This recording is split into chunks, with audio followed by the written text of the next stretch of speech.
Hello students, आज के lecture में फिजिक्स का जो पेपर है डिस्कस करते हैं। फर्स्ट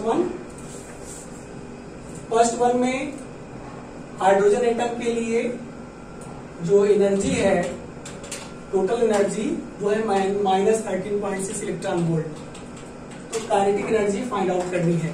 तो काइनेटिक एनर्जी का जो मैग्नीट्यूड है और टोटल एनर्जी ये इक्वल होता है, तो हमारा आंसर होगा 13.6 इलेक्ट्रॉन वोल्ट। सेकेंड क्वेश्चन में जो टोटल एनर्जी है वो है -13.6 इलेक्ट्रॉन वोल्ट। हाइड्रोजन एटम के लिए पोटेंशियल एनर्जी फाइंड आउट करना है। तो पोटेंशियल एनर्जी का जो मैग्नीट्यूड है वो टोटल एनर्जी का डबल होता है। तो हमारा आंसर होगा -13.6 into 2 -27.2 electron volt. Next question, third question, atomic hydrogen is excited from the ground state to the nth state. The number of lines in the emission spectrum will be. तो formula based question है। Number of emission spectrum n into n+1/2। Next one, जो visible region है वो Balmer series में lie करेगा। Next one, x ray एक electromagnetic wave है, जो गामा रे है वो भी इलेक्ट्रोमैग्नेटिक है। X ray has wavelength, question number 6, lambda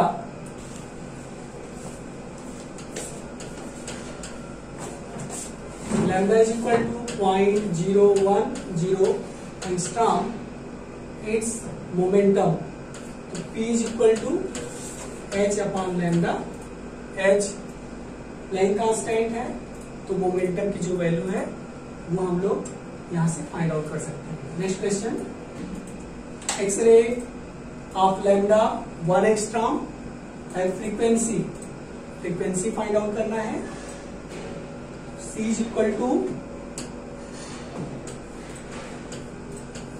f into lambda.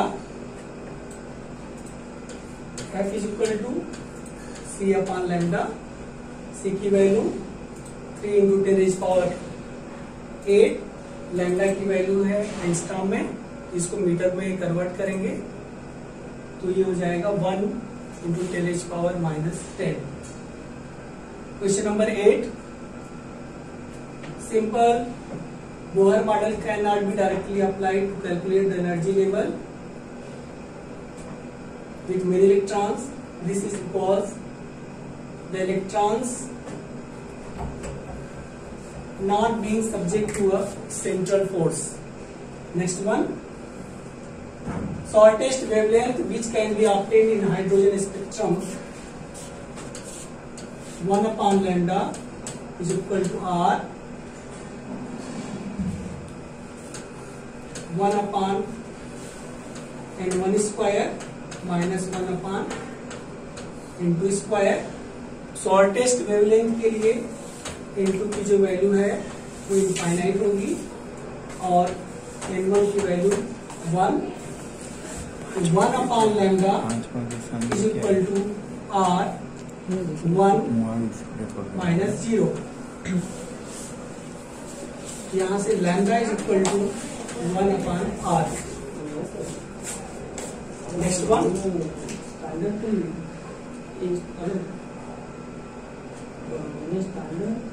shortest wavelength in Lehman series is 91.2 nanometer.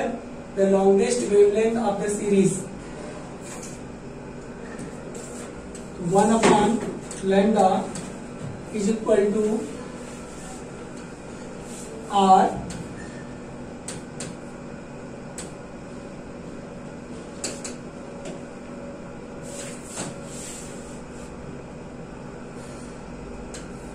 1/n1² minus 1/n2²। तो लेमन सीरीज के लिए 1/λ is equal to R 1/1 minus 0। यहां से फर्स्ट इक्वेशन बन जाएगा शॉर्टेस्ट वेवलेंथ के लिए। शॉर्टेस्ट वेवलेंथ के लिए जो n2 की वैल्यू है वो इनफाइनाइट होगी। अब लॉन्गेस्ट वेवलेंथ के लिए सेकेंड इक्वेशन बनाएंगे, 1 upon lambda longest is equal to R 1 upon 1 square minus 1 upon 2 square. तो फर्स्ट और सेकेंड दोनों इक्वेशन को डिवाइड करेंगे तो लॉन्गेस्ट वेवलेंथ की वैल्यू मिल जाएगी। Next one, the ratio of speed of the electron in the first Bohr orbit of hydrogen and the speed of light is equal to, जो speed की value है वो होती है e square upon 2 epsilon not H. तो अगर हम सी से डिवाइड करते हैं तो speed v will be equal to e square upon 2 epsilon naught h into c. Next one, wavelength of the first line of the Balmer series of the hydrogen atom is 6561 angstrom. The wavelength of the second line of the series 1 upon lambda is equal to r into 1 upon 2 का square minus 3 square. ये जो equation है ये first line बामर series के first line के लिए है। तो बामर सीरीज में अगर n इज इक्वल टू 3 से excitation n is equal to 2 में होता है तो उस केस में हमको फर्स्ट लाइन का स्पेक्ट्रम मिलता है। तो second equation 1 upon lambda dash is equal to r into 1 upon 2 का स्क्वायर माइनस 1 अपॉन 4 का स्क्वायर। दोनों इक्वेशन डिवाइड करेंगे तो हमको सेकेंड लाइन के लिए स्पेक्ट्रम मिल जाएगा। Next one, the ratio of the wavelength for n is equal to 2 to n is equal to 1 transition in lithium, helium and hydrogen. तो आपको याद होगा कि जो 1 अपॉन लैम्डा की वैल्यू है वो जेड स्क्वायर के डायरेक्टली प्रोपोर्शनल होती है। तो यहाँ पे जो जेड है वो एटॉमिक नंबर है। लिथियम के लिए एटॉमिक नंबर 3, हीलियम के लिए एटॉमिक नंबर 2, हाइड्रोजन के लिए एटॉमिक नंबर 1। तो 1 अपॉन लैम्डा प्रोपोर्शनल है Z square, hence lambda proportional to 1 upon Z square. तो यहां से 1 अपॉन 9 प्रोपोर्शनल 1 अपॉन 4 प्रोपोर्शनल 1। 36 से अगर हम मल्टीप्लाई करें तो 1 रेशियो 9 रेशियो 36।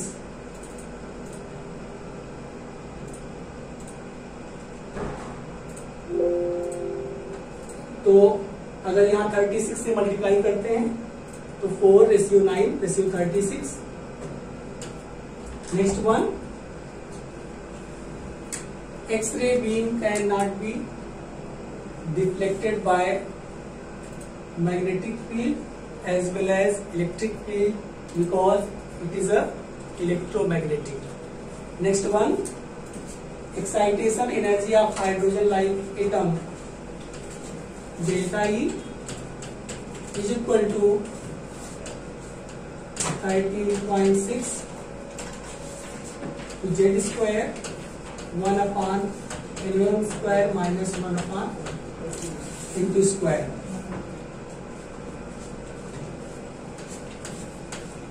यहाँ पे अगर हम वैल्यू पुट करेंगे तो हमको जेड की वैल्यू मिल जाएगी, और अगर हमको जेड की वैल्यू मिल जाती है तो जो एनर्जी रिक्वायर्ड है कितना होगा 13.6 upon N square into Z square. Question number 16, person move travel towards east for 3 meter, then towards north for 4 meter, and then after vertically upward 5 meter. तो कोऑर्डिनेट जो लास्ट डेस्टिनेशन है उसका coordinate कितना होगा 3, 4, 5। Starting point को अगर हम origin मानते हैं तो डिस्टेंस फार्मूले से डिस्टेंस फाइंड आउट कर सकते हैं। Under root 3 square plus 4 square plus 5 square. तो जो स्टार्टिंग पॉइंट से डिस्प्लेसमेंट होगा उसकी वैल्यू ये होगी। नेक्स्ट वन,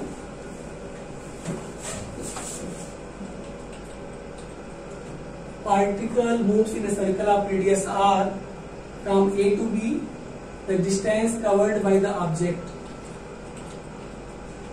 यहाँ पे ये जो डिस्टेंस है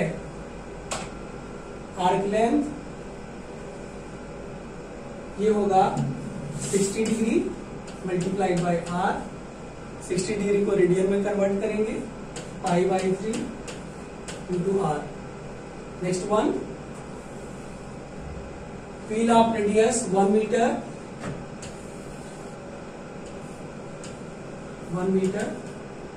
1 metre rolls forward half a revolution on horizontal ground. The magnitude of the displacement of the point of the wheel initially in contact with ground। तो पूरे एक रोटेशन में ये जो पॉइंट होगा कितना दूर जाएगा 2πr, और हाफ रोटेशन में कितना πr।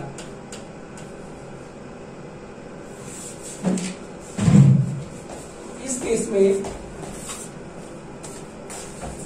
जो नेट डिस्प्लेसमेंट है कितना होगा अंडर रूट πr का whole square plus diameter whole square. Next one,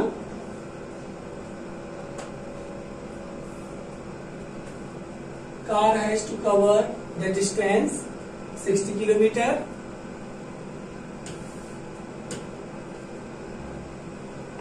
If half the total time तो मानते हैं 2t,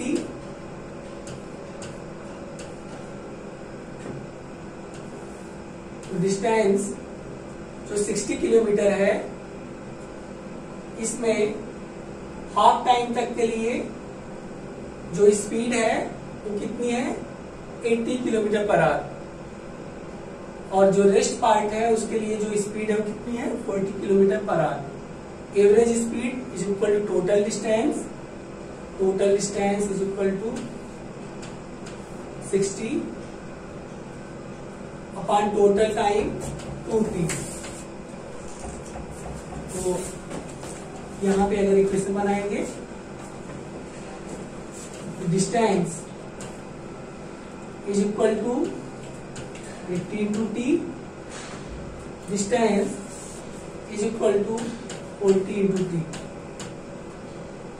तो total distance 80t plus 40t is equal to 60। तो total average speed is equal to total distance upon total time.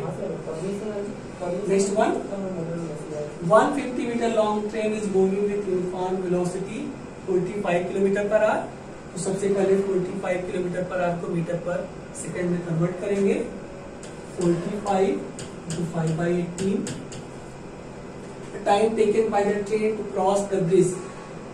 इस case में जो bridge की length है और ट्रेन की जो लेंथ है दोनों को ऐड करेंगे तो time is equal to total 150 plus 850 upon this speed.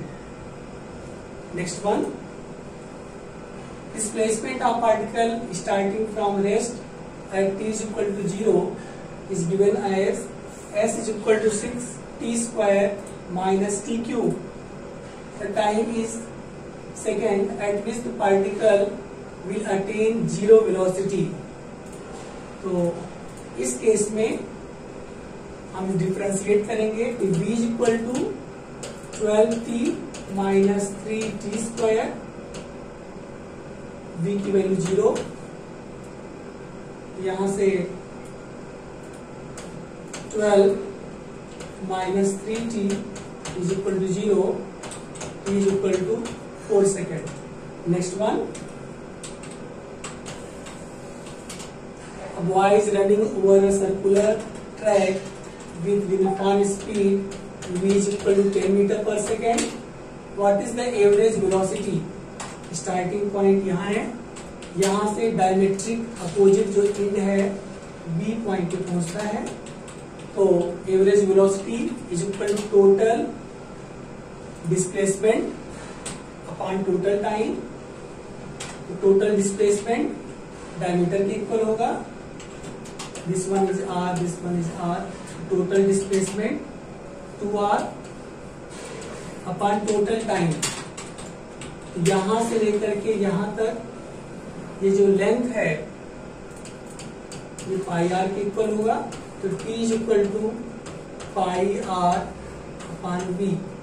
ये वैल्यू यहां पे करेंगे पाई आर v. तो हमारा आंसर आ गया 2v upon pi. Next one, acceleration of particle change when either velocity change or direction of velocity change. Next one, particle move with an acceleration, then which of the following can remains constant? अगर कोई भी particle accelerate हो रहा है तो कौन सी quantity है जो कांस्टेंट होगी? वेलोसिटी कांस्टेंट नहीं होगी और जो स्पीड है वो भी कांस्टेंट नहीं होगी. सर्कुलर मोशन में अगर यूनिफॉर्म सर्कुलर मोशन है तो उस केस में वेलोसिटी कांस्टेंट नहीं होगी, लेकिन जो स्पीड है वो कांस्टेंट होगा, but only for uniform circular motion. Next one, displacement of an object is given as a function of time x is equal to 2t plus 3t square. The instantaneous velocity v is equal to 2 plus 6t. t is equal to 2, v is equal to 2 plus 12 is equal to 14 meter per second. Thank you.